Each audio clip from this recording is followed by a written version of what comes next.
Entah mengapa, sejak kecil saya selalu merasa sedih. Tepatnya selalu ingin menangis manakala melihat atau ikut melepas orang yang hendak pergi haji. Saat itu, orang mudah saja berangkat haji karena tidak perlu menjumpai antrian, apalagi sampai berpuluh tahun. Hal itu terus berlangsung hingga dewasa. Suatu saat, ketika berangkat mengajar ke Cibinong, melewati bis jamaah haji depan Masjid Baitul Faizin Pemda Kabupaten Bogor. Tak terasa air mata terus meleleh tak tertahankan. Entah untuk alasan apa lagi, selain inikah yang dinamakan rindu. Kalau dipikir-pikir semasa kecil itu, saya kan belum pernah ke Mekah atau Madinah. Lalu apa yang saya rindukan? Kalau lihat Kamus Besar Bahasa Indonesia, rindu itu berarti sangat ingin dan berharap benar terhadap sesuatu. Apa yang saya inginkan sedari kecil itu? Hanya sekedar jalan-jalan kah? Atau ada sesuatu yang saya sendiri sulit mencerna untuk seusia itu?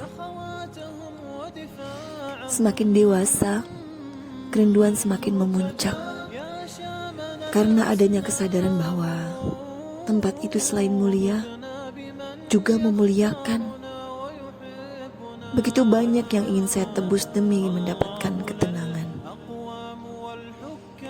Mengapa tidak tempat lain? Allah Subhanahu wa Ta'ala, Rabb semesta alam, mengisyaratkan Makkah dengan kata Bakkah, yaitu tanah yang penuh keberkahan. Hal ini ada dalam Al-Quran Surat Ali Imran ayat 69. Selain keberadaan Ka'bah Al-Musyarrafah sebagai pusat sujudnya hati dan jasad dalam keimanan, sejarah turunnya kenabian serta pusat dakwah Rasulullah SAW yang pertama adalah Makkah. Pokoknya Makkah itu istimewa. Sampai kapan? Ya, kalau ingat hadis Nabi SAW bahwa di akhir zaman nanti dua kota yang dipelihara oleh Allah dari fitnah Dajjal adalah Makkah dan Madinah, maka berarti sampai the end of the world ya. Waktu itu saya hanya berpikir kalau sudah sampai ke Makkah berarti sudah hebat. Meaningnya Makkah itu sampai ke hati gitu. Jadi kalau mau keren di mata Allah, berangkatlah ke Makkah dengan berumrah atau haji. Entah magnet apa yang membuat selalu terpaut ingin ke sana. Saya pikir semua muslim punya ketertarikan yang sama. Hanya mungkin persentasenya yang berbeda. Mengapa umrah dan haji?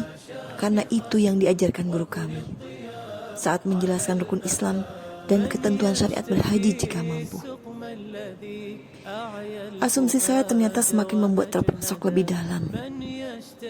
Medan magnet itu begitu kuat, sehingga saya saksikan banyak orang yang selalu berupaya berulang kali ke sana dengan cara yang berbeda-beda.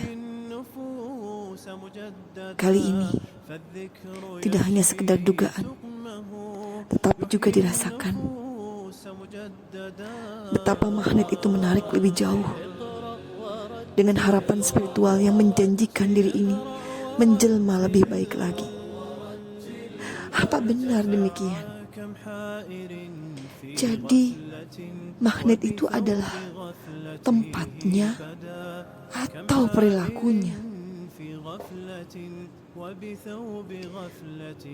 Sebenarnya, mengapa harus lahir rasa rindu? Apakah rindu itu harus dilepaskan? Atau genggam ia sampai membuncah kalau kau dapatkan yang dituju? Lalu bagaimana caranya kau lepaskan rasa rindu itu hingga tenggelam dalam kenikmatan yang selama ini didambakan siang malam? Apakah kerinduan itu esensinya? Ataukah pasca kerinduan yang jadi tujuannya? Duhai kelalaian hamba, terjebak dalam nafsu kerinduan yang amat lemah, bahkan lupa mempertanggungjawabkannya. Harus bagaimana hamba melepas rindu yang mempercepat detak jantung saat mendengar namanya disebut? Dapatkah kerinduan itu hanyalah recharge? Merecharge kelemahan kepaksaya penghambaan hamba kepadamu. Mungkinkah kerinduan itu menguatkan ketaatan kami kepadamu? Duhai rindu, bersemayamlah selalu menjadi lentera penguat kerinduan hakiki.